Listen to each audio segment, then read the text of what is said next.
devia ser invisível longe dos olhos do público não autorizado e silencioso. Nos bastidores, porém, representava algo muito mais sinistro. Chegou a hora de os Estados Unidos combaterem os cartéis. Para localizar e destruir os cartéis mais violentos do hemisfério ocidental, os Estados Unidos e o México formaram uma cooperação secreta. Hoje, os cartéis não estão mais em combate com as forças armadas do Timelaiwa. Eles têm que enfrentar uma rede bem coordenada de agentes de inteligência civis, protegidos pela lei, bem treinados e apoiados anualmente por centenas de milhões de dólares em fundos secretos.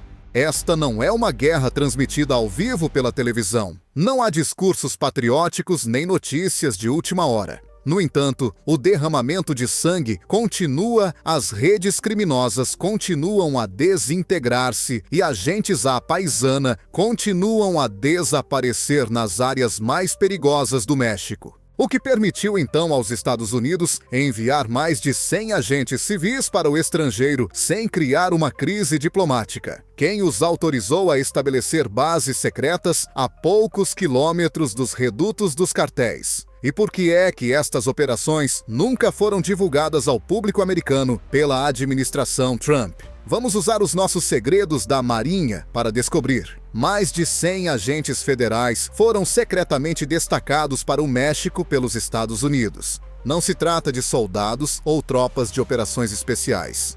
São agentes civis da DEA, do FBI e da CIA que trabalham em 11 escritórios secretos localizados perto de pontos críticos dos cartéis na fronteira, agindo sob cobertura diplomática. Eles realizam vigilância, lideram rusgas e ajudam a localizar os líderes mais influentes dos cartéis a partir dessas bases, muitas vezes sem nunca pisar em público. A Convenção de Viena de 1961, que permite que estrangeiros registrados desempenhem funções restritas em solo estrangeiro, oferece proteção legal para essas missões. No entanto, esses espiões fazem muito mais do que apenas observar. Eles têm uma forte presença operacional, fornecem informações específicas ao pessoal de segurança mexicano, interceptam comunicações dos cartéis e recolhem informações em tempo real. Às vezes, eles até ajudam a organizar as próprias incursões. De acordo com uma folha de orçamento interna da DEA, mais de os 400 milhões dólares são reservados anualmente para ajudar nessas iniciativas globais. Uma quantia significativa vai diretamente para o México, financiando essas operações clandestinas com o consentimento de ambos os governos e sem o conhecimento do público. A ignorância do público é o que mais se destaca. Essas missões não são discutidas publicamente na Cidade do México ou em Washington. Não há coletivas de imprensa, comunicados à imprensa e, definitivamente, nenhuma foto. O objetivo é manter tudo em segredo. O conceito de agentes do CPI Citriwa a trabalhar em território soberano mexicano ainda é bastante delicado. Dado que não são discutidas abertamente no Congresso, estas atividades podem levar a controvérsias jurídicas e políticas nos Estados Unidos. No entanto, a missão persiste há anos, apesar do sigilo. Estes agentes trabalham em alguns dos locais mais perigosos sob o controle dos cartéis. Não se vestem da mesma forma. Não hasteiam a bandeira americana. No entanto, representam uma mão forte, frequentemente invisível, que está a conduzir a batalha contra as drogas. Em vez de tanques ou explosivos, escutas telefônicas, satélites e fluxos de dados moldaram este campo de batalha contemporâneo. Estas iniciativas permaneceram ocultas durante a administração Trump. Embora o presidente Trump frequentemente defendesse políticas fronteiriças duras e falasse em desmantelar os cartéis, nunca mencionou que os Estados Unidos já têm equipas a trabalhar dentro do México. Houve apenas aumentos silenciosos e orçamentos sem divulgação de políticas e sem atualizações. O trabalho principal estava a ser feito por esses agentes americanos. Eles não eram oradores, não se candidataram a cargos públicos. Forneceram informações para operações cooperativas, mapearam redes de cartéis e seguiram chefes do crime. Mesmo que não fosse mencionado, a sua influência era genuína. No entanto, segredos são temporários. Quando algo dá errado ou há tiros no meio de uma cidade, mesmo as missões mais secretas podem se tornar eventos públicos. Foi exatamente o que aconteceu quando um tiroteio de 90 minutos revelou toda a extensão do envolvimento dos EUA na perseguição de um dos traficantes mais perigosos do México à vista de todos. Como uma das operações mais rigorosas da luta dos EQNS contra os cartéis do México, derrubou um homem conhecido como o chefe dos chefes. Arturo Beltrán Leiva, um dos comandantes de cartel mais violentos do México, acabou por cometer um erro em dezembro de 2009. Ele finalmente usou o seu BlackBerry encriptado após meses de silêncio. Os serviços de inteligência do EUARI receberam exatamente o que precisavam dessa única operação. O sinal foi captado por equipas da DEA e da CIA, que prontamente o localizaram. Ele estava escondido em Cuernavaca, uma cidade próxima à Cidade do México, num prédio de apartamentos de luxo. Os Estados Unidos optaram por permanecer nos bastidores em vez de enviar tropas especiais americanas. Não houve nenhum aspecto militar nesta operação. Os dados americanos alimentariam o ataque conjunto que seria liderado pelos fuzileiros navais mexicanos. Os agentes americanos forneceram coordenação em tempo real no terreno, rastreamento por satélite e interceptação de chamadas telefônicas. Os EUA conduzem a guerra dessa maneira sem enviar tropas. Enquanto soldados mexicanos de confiança se aproximavam para matar espiões americanos, supervisionavam remotamente a operação e monitoravam todos os movimentos de Beltrán. Hollywood não esteve envolvida nisso. Foi rápido, silencioso e cruel. Mais de 200 fuzileiros navais mexicanos de elite posicionaram-se ao redor do prédio residencial ao cair da noite. Eles chegaram com armamento pesado, tanques e helicópteros. Dentro do edifício estavam membros do cartel fortemente armados com armas e granadas. O tiroteio começou assim que os fuzileiros navais se aproximaram. O tiroteio urbano que se seguiu foi um dos mais longos da história da guerra contra as drogas no México.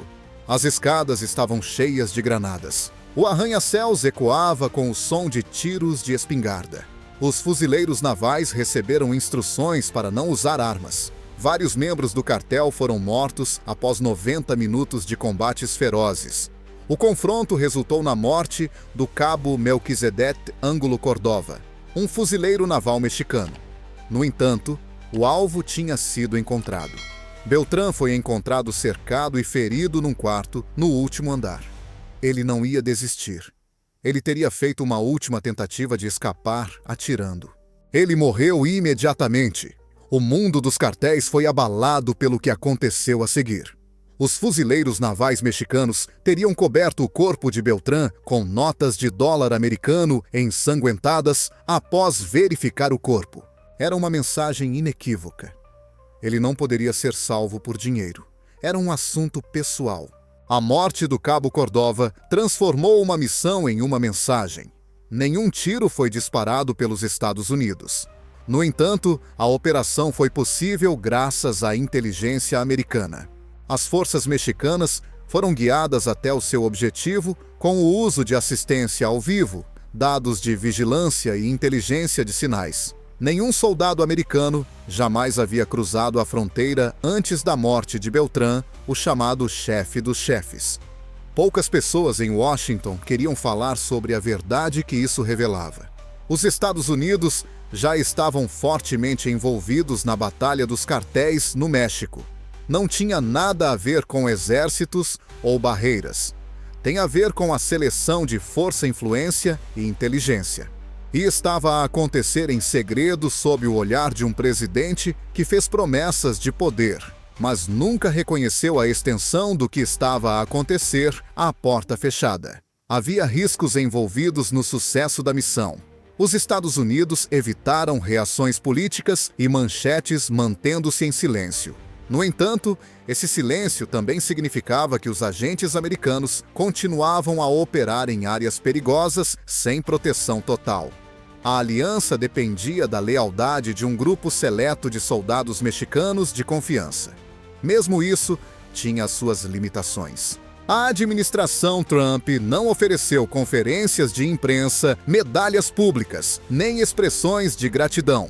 A abordagem dos Estados Unidos à luta contra as drogas era esta: à distância, secretamente e sem responsabilidade. No entanto, há repercussões por operar nas sombras. Sem visibilidade, os agentes americanos ficavam vulneráveis à deserção dentro das próprias forças policiais do México, além do poder de fogo dos cartéis. Quando os agentes americanos eram alvos, quem disparava eram policiais federais desonestos do México e não guerreiros dos cartéis. Uma viagem normal ao sul da cidade do México, em agosto de 2012, envolveu 2 agentes da CIA do ZEUA. Eles estavam a caminho de uma reunião planeada numa instalação naval no México. O seu SUV blindado tinha matrículas diplomáticas e a estrada era bem conhecida. Mas um terrível incidente aconteceu a apenas 65 quilômetros da capital. Carros sem identificação subitamente cercaram o veículo por ambos os lados. Armados com equipamento tático e AK-47, 12 homens vestidos à civil emergiram. Eles começaram a disparar repentinamente. Os agressores persistiram, apesar dos agentes no SUV gritarem que eram oficiais americanos. Em plena luz do dia, mais de 150 tiros foram disparados contra o veículo blindado. Um agente da CIA escapou por pouco da morte, enquanto o outro foi atingido na perna. Chamar ajuda era a única opção. O local foi rapidamente protegido pelos fuzileiros navais mexicanos, mas o estrago já estava feito. Não se tratava de um ataque aleatório de um cartel. Algo muito mais perturbador estava envolvido. Inicialmente, as autoridades mexicanas disseram que foi um caso infeliz de identificação errada. Mas a história desmoronou quando os detetives investigaram mais a fundo. Eles não eram assassinos de um cartel. Eram 12 policiais federais mexicanos na ativa, todos vestidos a civil e portando armas de fogo não registradas. Não eram indivíduos renegados. Pertenciam a um esquadrão de extermínio coordenado. Era difícil confundir os agentes da CIA com criminosos, pois estavam num veículo diplomático claramente identificado. Todas as indicações apontavam para uma emboscada premeditada e fortes ligações entre o crime organizado e as forças da lei. Todos os 12 agentes foram detidos e acusados após um inquérito oficial. O que os serviços secretos do ZEUA temiam, mas raramente expressavam em voz alta, foi exposto pelas suas ações. A polícia mexicana perdeu parte da sua credibilidade.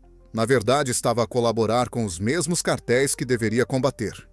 O tempo que esta tragédia foi mantida em segredo aumentou a sua ameaça. Em Washington, não houve manchetes dramáticas. A administração Obama adotou uma abordagem cautelosa num esforço para preservar as relações diplomáticas. Além disso, este assunto nunca mais foi mencionado nos anos que se seguiram, especialmente durante a presidência de Trump. No entanto, ignorá-lo não fez com que o facto desaparecesse. O que os agentes no terreno já sabiam foi confirmado pela emboscada. No México, nem todos os distintivos representam a justiça. Para os agentes americanos, foi um momento decisivo. Após 2012, os Estados Unidos começaram a concentrar-se mais em organizações militares verificadas, como a Marinha Mexicana, e menos na Polícia Federal. A estrutura da guerra secreta dos Estados Unidos no México foi alterada por esta escolha. A troca de informações tornou-se mais rigorosa. Foram implementadas verificações de antecedentes mais rigorosas. Além disso, a confiança tinha de ser conquistada em vez de dada. No entanto, a emboscada também levantou questões mais significativas. Quantos agentes adicionais foram comprometidos? Até que ponto se estendia a influência do cartel? A emboscada de 2012 foi mais do que um ataque mal sucedido. Serviu como um aviso de que, mesmo os agentes americanos que estavam protegidos, eram vulneráveis. Também demonstrou até que ponto os cartéis tinham se infiltrado no sistema político mexicano. Se a corrupção não fosse eliminada no topo, nenhuma quantia de dinheiro ou formação poderia consertar um sistema disfuncional. No entanto, este tema não recebeu muita atenção durante a presidência de Trump.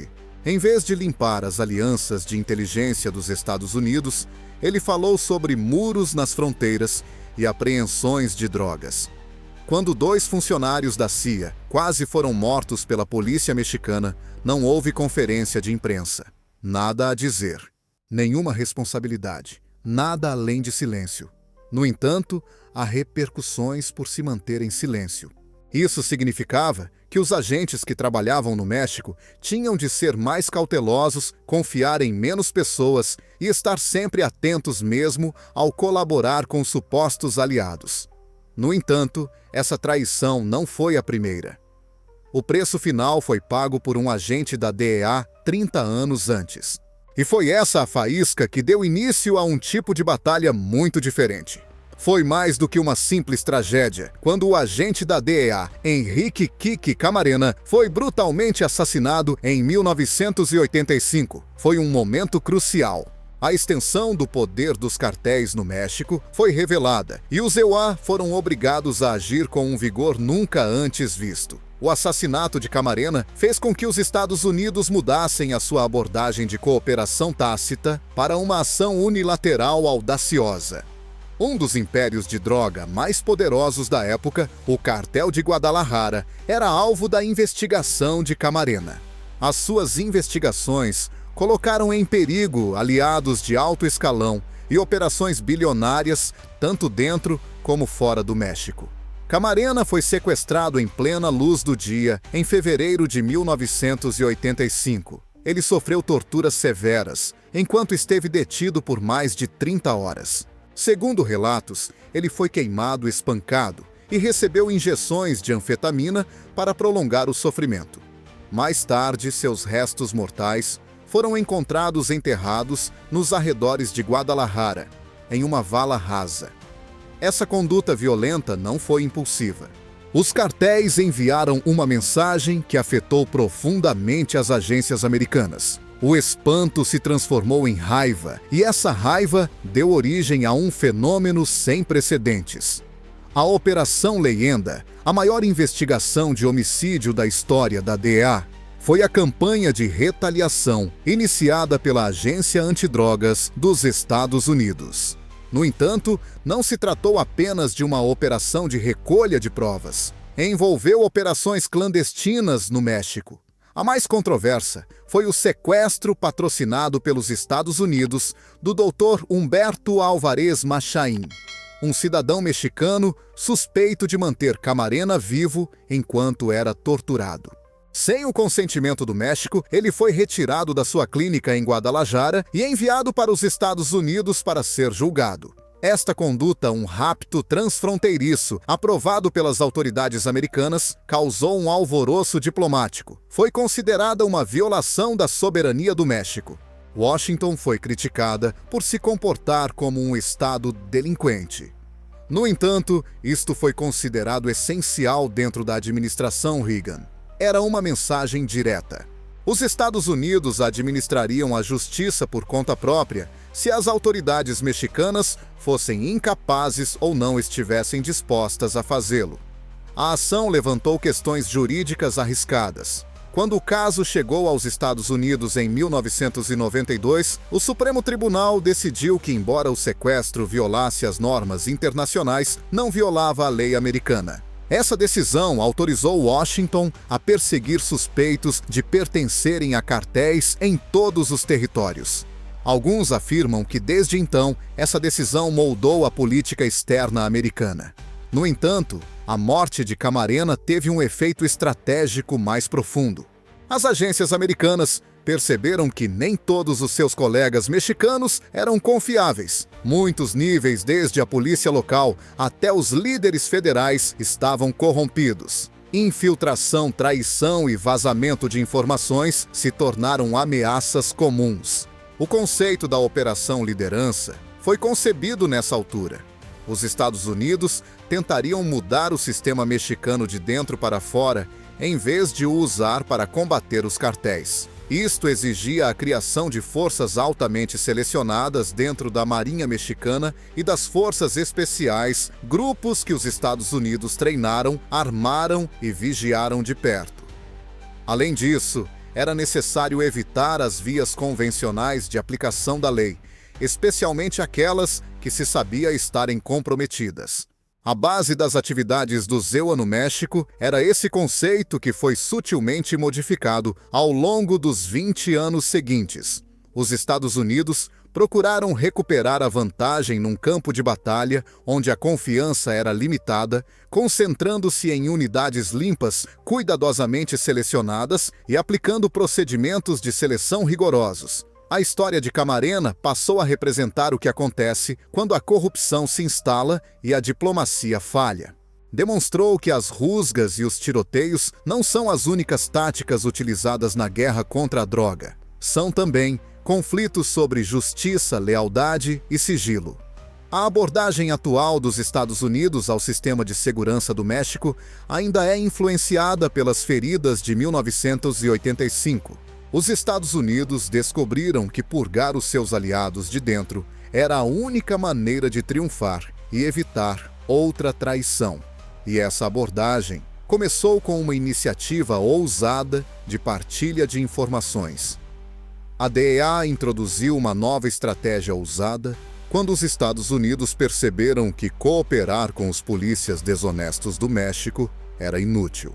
Eles criaram esquadrões de elite de polícias mexicanos, conhecidos como Unidades de Investigação Sensível, ou SIUS, que foram cuidadosamente selecionados, submetidos a verificações de antecedentes e treinados pelos Estados Unidos. O sistema disfuncional do México não era notificado por esses polícias. A diferença era que eles eram dedicados exclusivamente à DEA. O objetivo era evitar o vazamento de informações confidenciais. Parecia que os cartéis sabiam com antecedência quando a DEA estava a planear uma operação. No entanto, isso acabou com as SIUS. Esses agentes utilizavam tecnologia segura, eram supervisionados pelos Estados Unidos e tinham missões planeadas pela inteligência americana. Num caso, um oficial sênior de logística do cartel foi preso por uma equipa da SIU de Jalisco poucas horas depois de suas viagens serem detectadas por escutas telefônicas americanas. Resultados justos, sem atrasos, sem vazamentos. A SIUS tornou-se um símbolo de eficiência e confiança. Eram estratégicos e não meramente táticos, demonstrando que os Estados Unidos podiam combater a corrupção criando um novo sistema dentro de um já existente, em vez de reformulá-lo completamente. O presidente Andrés Manuel López Obrador tomou então uma medida surpreendente em 2021. Ele declarou que as operações da SIU ameaçavam a soberania nacional do México e as encerrou. Para a DEA, foi como desligar o único radar operacional da tempestade. A decisão chocou os dois países e pôs fim a anos de cooperação cuidadosa. Quase instantaneamente, as repercussões foram evidentes. A DEA teve de recuar, pois não havia mais unidades de confiança no terreno. As detenções diminuíram. Os informadores desapareceram. As rotas de droga que a SIUS monitorizava anteriormente reabriram. Locais como Michoacán e Sinaloa registraram um aumento da violência. A DEA operava às cegas numa das zonas de narcotráfico mais perigosas do mundo sem a SIUS. Obrador tomou uma decisão política, mas ela teve consequências fatais. As overdoses de fentanil nos Estados Unidos atingiram níveis recordes em 2023. Em um ano, os cartéis mexicanos foram os principais responsáveis pela morte de quase 100 mil americanos. Washington, entretanto, permaneceu em silêncio. Segundo os críticos, a administração Biden permitiu que isso acontecesse, porque era muito cautelosa em defender programas bem-sucedidos e tinha medo de pressionar o México. Mais tarde, descobriu-se que alguns membros da SIU tinham ajudado os cartéis, pelo que algumas autoridades americanas apoiaram a ação. No entanto, os especialistas afirmam que se tratou de anomalias. No geral, a iniciativa tinha sido bem-sucedida. Bloqueou rotas de contrabando, localizou fundos dos cartéis e confiscou toneladas de cocaína. Uma das ferramentas mais potentes dos Estados Unidos na luta contra as drogas seria perdida se fosse desmantelada. Muitos afirmam que o problema maior começou em Washington. Apesar de não ter desenvolvido planos de longo prazo, o governo de Trump classificou os cartéis como terroristas. Biden prometeu melhorar a diplomacia quando assumiu o cargo. No entanto, ele não lutou para salvar a SIUS quando ela foi cortada. Isso foi uma demonstração de fraqueza e não de cooperação. Isso informou aos inimigos que eles poderiam exercer mais pressão e aos aliados que os Estados Unidos poderiam ser ignorados. Agora surgiu um vazio à medida que o México reforça o controle e a DEA reduz a sua atuação. E novos perigos estão a surgir nesse vazio. Embora em menor número, mais cautelosos e sem a sua rede anterior, os agentes americanos continuam em operação. Enquanto isso, os cartéis nunca estiveram tão organizados, violentos ou politicamente ligados. Victor Vázquez não é soldado nem político. É um agente de campo do USDA. Uma das ferramentas mais fiáveis dos Estados Unidos na luta contra os cartéis de droga mexicanos é incisivo e implacável. Vázquez tornou-se a personificação do que uma preparação meticulosa e uma dedicação implacável podem alcançar num mundo repleto de corrupção e brutalidade. Nesta luta, ele não foi apenas um espectador. Foi ele quem derrotou Joaquim El Chapo Guzmán 2 vezes seguidas. 2014 viu o primeiro desenvolvimento significativo. A localização de El Chapo foi identificada pela inteligência do ZTEUAE como um apartamento em Mazatlán, à beira-mar, guardado por guarda-costas e túneis de fuga. Poderia ter corrido terrivelmente mal. Mas Vázquez, que estava a cargo do que ficaria conhecido como Operação Black Swan, realizou o trabalho exatamente como planejado. Em poucos minutos, fuzileiros navais de elite mexicanos invadiram a residência sob a direção e o treinamento da inteligência do ZEUA.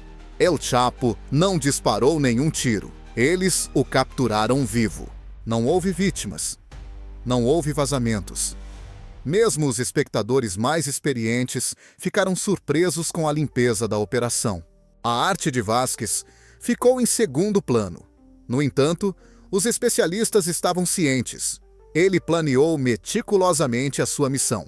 Escolheu parceiros mexicanos de confiança. Eliminou a possibilidade de fugas. Poucos estavam dispostos a reconhecer a verdade sobre a operação. Mesmo em solo estrangeiro, os Estados Unidos podem atacar com precisão cirúrgica se Washington selecionar cuidadosamente os seus amigos e manter a política fora da equação. Embora a prisão de El Chapo tenha sido manchete em todo o mundo, a vitória rapidamente desapareceu. O barão da droga conseguiu fugir novamente em 2015, desta vez escapando por um túnel cavado a uns 6 quilômetros de profundidade sob sua cela de segurança máxima. O mundo ficou incrédulo. O fracasso não se limitou ao México. A credibilidade dos Estados Unidos foi diretamente prejudicada. Como é que um homem conseguiu fugir novamente? Questionaram os americanos. Onde ocorreu a falha? A DEA em Washington precisava de uma solução, e rapidamente. Vázquez foi então chamado. Novas informações no início de 2016 indicavam Los Mochis, Sinaloa. Mais uma vez, El Chapo estava escondido. Determinado a completar a tarefa, Vázquez apanhou um avião de volta ao México. Desta vez, a operação seria consideravelmente mais arriscada. Houve um tiroteio durante a operação. 5 guardas do cartel foram mortos. Apesar dos ferimentos graves sofridos por um fuzileiro naval mexicano, a equipa de Vázquez continuou a avançar. El Chapo tentou fugir escondendo-se no sistema de esgotos da cidade. Vázquez, no entanto, não estava a perseguir sombras. Depois de o obrigar a sair e bloquear todas as saídas, a sua equipa prendeu-o mais uma vez. O mesmo fugitivo, o mesmo resultado, o mesmo agente. Não foi por acaso. A relação de Vázquez com os seus homólogos mexicanos era caracterizada pelo profissionalismo e pela confiança. Vázquez já não era apenas um agente aos olhos de Washington. Ele representava o futuro das operações transfronteiriças. Alguém que conquistou o respeito dos seus colegas combatentes e que conhecia bem a complicada geografia do México. Mas o sucesso tinha um preço. Ninguém sabia disso melhor do que Vázquez. Ele transportava um suspeito numa emboscada do cartel em San Luis Potosí, em 2011, 3 anos antes da Operação Black Swan. Em plena luz do dia, o seu comboio foi alvejado por homens armados. Eles mataram 2 agentes americanos. Jaime Zapata, um deles, não sobreviveu. Vázquez sobreviveu por pouco à aprovação. Teve de regressar aos Estados Unidos para receber cuidados médicos após sofrer ferimentos e estresse emocional. No entanto, a missão mudou-o. O ataque serviu como um aviso. A verdade que a maioria dos americanos não queria ouvir foi exposta. Vázquez e outros agentes faziam mais do que simplesmente aplicar a lei. Eles estavam envolvidos em combate. As fronteiras entre o campo de batalha e a aplicação da lei tinham desaparecido. Após a emboscada, a política do ZEUA mudou. A troca de informações de inteligência ficou mais rigorosa. O planeamento da missão tornou-se mais rigoroso. Os agentes foram sujeitos a mais medidas de proteção. Os ferimentos de Vázquez tornaram-se um símbolo, uma lembrança do custo incorrido quando a política ou a estratégia falham. Nem todos os agentes regressam a casa. Uma única emboscada em 2011 obrigaria os Estados Unidos a alterar permanentemente a sua estratégia no México, o fim do ICE. Em 2011, as agências de inteligência do IPACE e EUA e o público americano ficaram chocados com o agente especial Jaime Zapata. Enquanto estava em serviço em San Luis Potosí, no México, Zapata foi emboscado. Ele foi baleado mais de 80 vezes por pistoleiros do cartel usando armas de nível militar, mesmo estando dentro de um caminhão blindado. Este não foi mais um assassinato cometido por um cartel. O governo do Zequinha Ayra foi diretamente visado. A DEA era responsável pela maioria das atividades dos cartéis de droga mexicanos há muitos anos. No entanto, a morte de Zapata revelou uma falha grave. O que os Estados Unidos precisavam era de um exército mais adaptável e multifuncional, capaz de fazer mais do que apenas perseguir traficantes de droga. A DEA tinha se tornado demasiado grande para a missão. Os Estados Unidos responderam mudando a sua abordagem e atribuindo autoridade adicional à Secção de Investigações de Segurança Interna do ICE-HSI. Embora a HSI já estivesse em funcionamento, a sua função cresceu significativamente após 2011. A HSI passou a lidar com uma gama mais ampla de crimes, incluindo fraude financeira, lavagem de dinheiro, contrabando de armas e tráfico de pessoas, em contraste com a DEA, que lidava principalmente com drogas. Eles eram mais capazes de se ajustar às estratégias em constante mudança do cartel devido ao seu alcance mais amplo. Os Estados Unidos compreenderam que concentrar-se exclusivamente na cocaína ou na heroína não iria vencer esta luta. Era necessário visar toda a rede de atividades que sustentava os cartéis.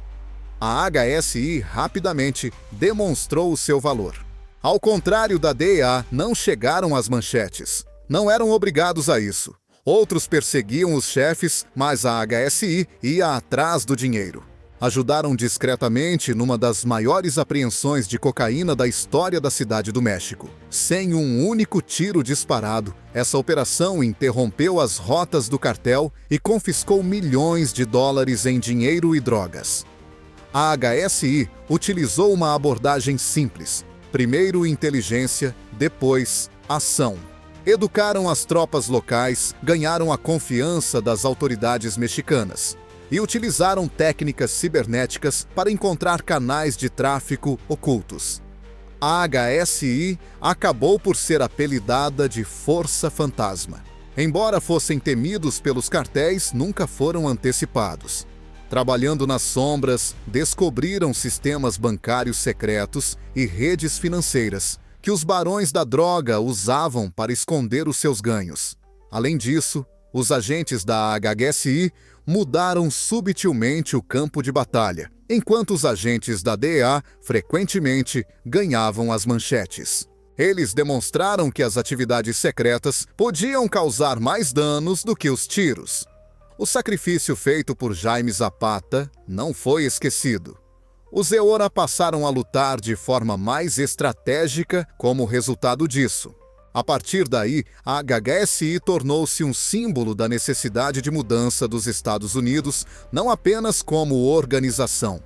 A HSI demonstrou que manobras subtis podem alterar o curso de um jogo enquanto incursões bombásticas falham. Os Estados Unidos utilizam uma força secreta que mais se assemelha a um exército das sombras do que a uma agência policial para combater os cartéis no México. Nos bastidores, estas organizações esforçam-se por minar a autoridade criminosa com a ajuda de acordos secretos e aliados locais fiáveis. No entanto, com cada novo presidente, controvérsia e tragédia em ambos os lados da fronteira, essa parceria frágil muda. No entanto, sem essa parceria, os cartéis teriam mais espaço para se expandir, talvez se tornando poderosos o suficiente para afetar a política em ambos os países. A violência e o uso de drogas não são as únicas ameaças. É um sistema com suas próprias leis, fundos e autoridade que funciona de maneira semelhante a um governo secreto. Agora temos uma questão crucial. Os Estados Unidos podem prevalecer neste conflito sem entrar em guerra. Apenas inteligência, drones e espiões a trabalhar nas sombras, sem tanques, sem soldados. Será que uma força silenciosa é suficiente para defender a democracia num conflito com um poder silencioso como os cartéis? A Navy Secrets queria partilhar essa informação consigo agora, fornecendo-lhe as informações mais precisas e atuais, apoiadas por uma pesquisa exaustiva dos principais estrategas políticos e militares. Lembre-se de curtir e inscrever-se se gostou deste vídeo. O seu incentivo nos motiva a continuar produzindo material mais completo e de qualidade superior. Compartilhe as suas opiniões na seção de comentários abaixo. E fique de olho neste espaço para o nosso próximo vídeo. Até breve!